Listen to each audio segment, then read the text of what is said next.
Peragakan selebrasi Mario Dandi diketawain saat adegan rekonstruksi. Tersangka Mario Dandi melakukan sejumlah adegan dalam rekonstruksi penganiayaan terhadap David Ozora, termasuk saat melakukan selebrasi siu ala Cristiano Ronaldo. Diketahui selebrasi ini dilakukan ketika David sudah dalam keadaan tidak sadar akibat aksi kekerasan brutal yang dilakukan oleh Mario Dandi.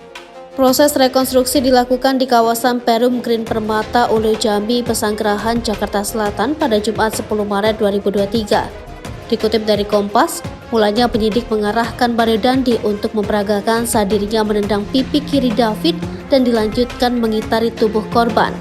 Ketika itu, Mario Dandi turut mengucapkan kalimat bernada tantangan pada David yang sudah tak berdaya.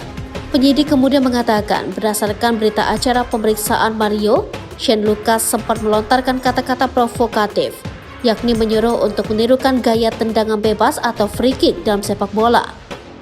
Gaya tersebut diibaratkan menendang kepala David seperti menendang bola.